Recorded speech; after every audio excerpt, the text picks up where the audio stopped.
امت محمدیہ پر اللہ تبارک و تعالی نے یہ احسان کیا ہے کہ زبان سے انسان گناہ سے رجوع کا اظہار کر دے تو اللہ تبارک و تعالی توبہ قبول کر لیتے ہیں۔ گویا کہ آنکھ کے آنسو کا قطرہ ٹپک جائے تو توبہ قبول ہو جاتی ہے، لیکن بنی اسرائیل کے اندر توبہ کی قبولیت کی شکل نہیں تھی، بلکہ وہاں توبہ کی قبولیت کی شکل قتل تھا۔ گویا کہ خون کے قطرے جب تک نہیں بہیں گے اس وقت تک توبہ قبول نہیں ہوگی۔ چنانچہ حضرت موسیٰ علیہ السلام کے لیے اللہ تبارک و تعالی نے یہ صورت متعین کی کہ جنہوں نے یہ گناہ کیا ہے، ظاہر ہے بعض نے کیا بعض نے نہیں کیا، کہا کہ جنہوں نے یہ گناہ کیا شرک کا وہ جو ہے وہ چادر لپیٹ کر بیٹھ جائیں لائن لگا کے، اور دوسرے لوگ جنہوں نے نہیں کیا یہ گناہ وہ ظاہر ہے کہ اس میں ان کے بھائی بھی ہیں، ان کے باپ بھی ہیں، ان کے بیٹے بھی ہیں، انہی کے رشتہ دار ہیں، وہ تلوار لے کر ان کی گردنیں اڑائیں۔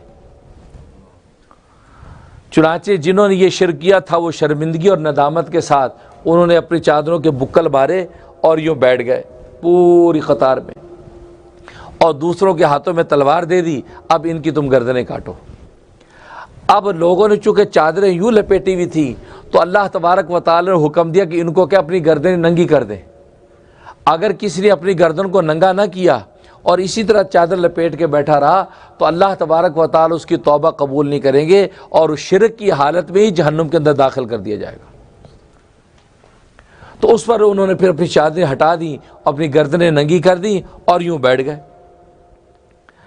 اب جن کے ہاتھ میں تلواریں دی تھیں اب وہ جو سامنے بیٹھے، کہیں کسی کا بیٹا بیٹھا ہے، کہیں کسی کا باپ بیٹھا ہے، کہیں کسی کا اپنا عزیز و اقارب سارے رشتہ دار، اب یہ تلواریں لے کر جب وار کرنے لگے، اب وہ جب دیکھا کہ اپنے رشتہ دار سامنے ہیں تو تلواریں ہاتھ سے گر گئیں، یعنی ہاتھوں میں جان نہیں تھی، تلواریں گر گئیں اور اللہ کے امر کو پورا نہیں کر سکے۔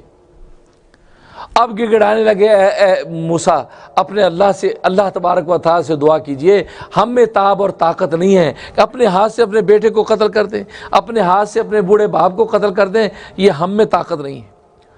تو موسیٰ علیہ السلام نے اللہ سے دعا کی تو اللہ تبارک و تعالی نے زمین کو حکم دیا، زمین نے بخارات چھوڑ دیے، آسمان سے اندھیرا اترنے لگا اور دن دہاڑا بالکل کاری رات بن گیا، بالکل اندھیرا ہو گیا، کوئی کسی کو نظر نہیں آتا تھا۔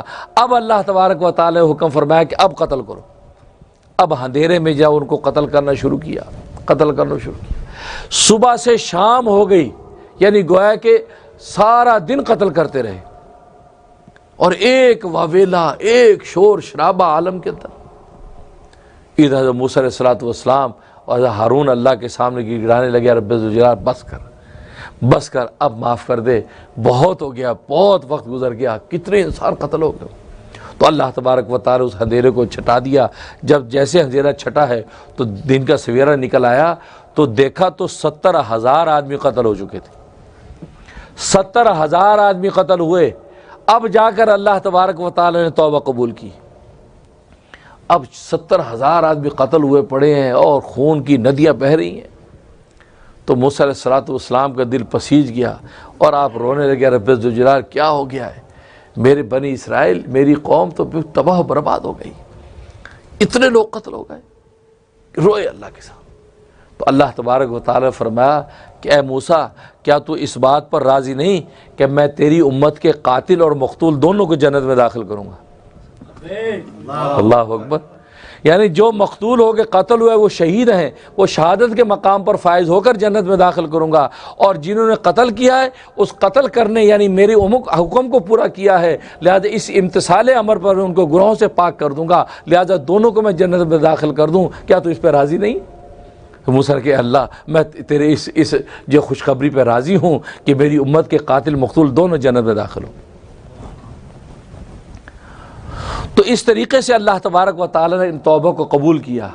اب یہاں سوال پیدا ہوا کہ یہ جو توبہ قبول ہوئی کیا قتل ہی توبہ تھا یا یہ قتل جو ہے وہ توبہ کا تتمہ تھا؟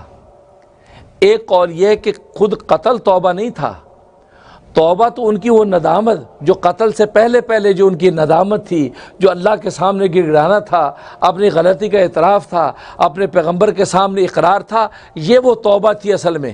لیکن اس توبہ کی تکمیل جو اللہ تبارک و تعالی نے قتل کے ساتھ کی، بالکل ایسے ہی کہ جیسے کہ قاتل کسی کو ناحق قتل کر دے، اس کے بدلے میں جب قاتل کو قتل کیا جاتا ہے قصاصاً، تو قصاصاً جو قتل کیا جاتا ہے، اب یہ قتل جو ہے سے پہلے وہ اللہ سے توبہ بھی کر لیتا ہے، ندامت بھی ظاہر کر لیتا ہے کہ میں نے یہ بہت بڑی غلطی کی، لیکن اس کی تکمیل توبہ کے ساتھ ہوتی ہے اور قتل کے ساتھ ہوتی ہے۔ تو توبہ اس نے پہلے کر لی، اب قصاص میں قتل کر دیا گیا، لہذا اب جب مرتا ہے تو گناہوں سے پاک مرتا ہے۔